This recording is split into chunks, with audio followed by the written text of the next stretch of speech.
Today is Tuesday, November 18th, and this is the Bay Blend from WUSF. I'm Sky LeBron.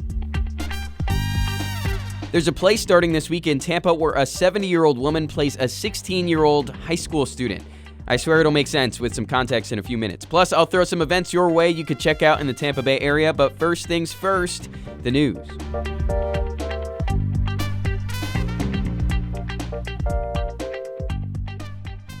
The Tampa City Council is asking the city's police chief to hold meetings with the community to hear their concerns after the Ybor crash that killed 4 people earlier this month. They also want the chief to come to a December council meeting to talk about safety improvements.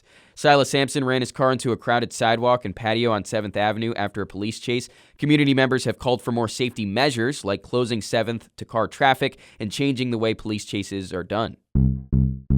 Florida's first black bear hunt in over a decade is set to start next month, but some people are trying to stop it. More than 100 people were outside the Capitol yesterday to get Governor DeSantis to call it off. Kim Norwood says she drove from Brooksville to Tallahassee. Governor DeSantis, you need to take this serious and know that we the people do not want this hunt, and by all rights, it shouldn't even be going on. The state says the bear population is on the rise, meaning more human encounters and a need for the hunt. The protesters say there's been more encounters because development is limiting the bear's wild spaces. A judge is considering whether to block the hunt next week. Nearly 60 kids from our region were recovered during Operation Home for the Holidays, a multi-agency effort to track down endangered children. The effort found 122 kids across Florida and 9 other states. They ranged from almost 2 years old to 17. U.S. Marshals also say they arrested 6 people, and they're planning to arrest more. Anna Maria Island saw 30,000 baby sea turtles hatch this year. 30,000. It was part of a record-breaking turtle nesting season in some parts of Florida. That's the good news. Kristen Mazzarella with Anna Maria Island Turtle Watch says the bad news is that last year's hurricanes impacted how many turtles actually made it to the water. We're seeing the impacts of those hurricanes this year. We're finding that turtles are getting into private property a lot more because there's no dunes to stop them from getting up there. The little baby turtles use moonlight to direct them to water, but they're little babies, so they can't tell the moon from a streetlight. That's some sad stuff.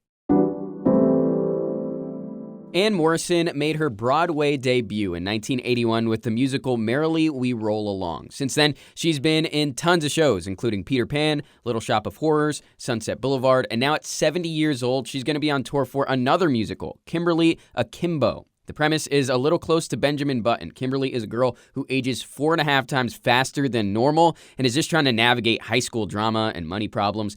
WUSF's Kathy Carter got to talk to Ann Morrison before her shows at the Straz starting up this week. Kathy, did you know anything about this play before prepping for the interview? Well, yes, as a theater nerd, I was aware of the show. It did win a Tony a couple of years back, but I've never seen the show, so I'm very excited to be seeing it at the Straz Center this week. Give me a little bit of a rundown. What's it about?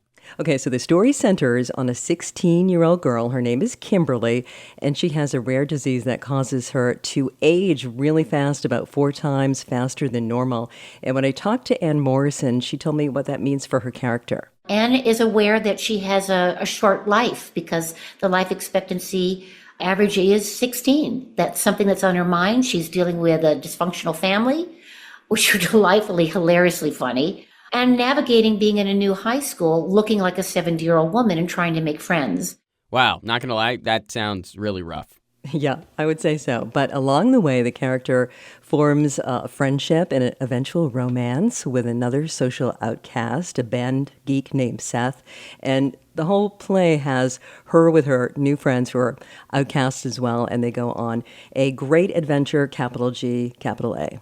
And Morrison says this character is actually perfect for her. I really am a 16-year-old in a 70-year-old body. So I'm not really acting, I just show up. There's skating involved in the show, and we're on real ice skates. I have not been on ice skates since I was 15. Luckily, Kimberly is not a great skater. She doesn't have to be. Wow, that sounds really heartfelt, apart from the whole fact that, like a high school boy is into somebody who looks like they're 70 years old. Also, for Morrison, that's got to take a lot of stamina. A lot of stamina. In fact, she found out she was doing this show, which does take a lot of stamina, when she was starring in Jesus Christ Superstar in Sarasota. And at the end of that run, the very last night of that show, she had to get on a plane the very next day to fly to Indiana to start this tour. So, yeah, it's a lot of work. Wow, she's pretty much living like a 16-year-old in her real life, too. Kathy, when can people check out the show? Kimberly Akimbo is at the Straz Center this week. Kathy, thank you so much for the time. If you want to check out Kathy's conversation with Miss Morrison, you can right now. It's available at WUSF.org. Thanks, Kathy. Thanks, Guy. You been having any bad dreams lately? Like a Labubu chasing you with a lightsaber or a machete or something weird like that? Throws the whole morning off. Well, maybe it would help if you had a dream catcher. At Armature Works on Wednesday evening, you can make your own. It's $35 to sign up, and they'll give you the step-by-step on how to build the Native American craft. It's from 5 to 7, and if you're there, you could stick around for the movie on the lawn. They're showing the first Twilight, a cinematic masterpiece, or a dumpster fire, depending on who you ask, but either way, a fun watch. Trying to burn some calories before you load up on them next week? The Gator Club in Sarasota is holding a tango hideout on Wednesday night. It's a tango after dark experience that starts at 8 with speakeasy vibes. Makes it feel like it's illegal to tango, like Prohibition. They say this spot is good for newcomers and seasoned tango dancers. There's drink specials and a dress code. Make sure you look at least a little snazzy. Don't disrespect the tango. It's $20 if you buy a ticket ahead of time and $35 at the door.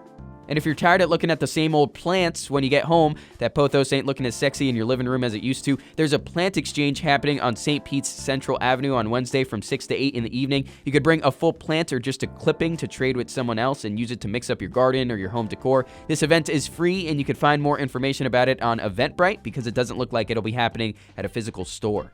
And that's the Bay Blend from WUSF. I'm Sky LeBron. Hope your Monday was solid and your Tuesday is even better than that. If you want to read more of the stories you hear about, you can go to WUSF.org. You can also sign up for the Wake Up Call newsletter so that all the stories get dropped in your email inbox every weekday morning. Doesn't get easier than that. But I bid you adieu for now. I'll catch you tomorrow morning for another Bay Blend.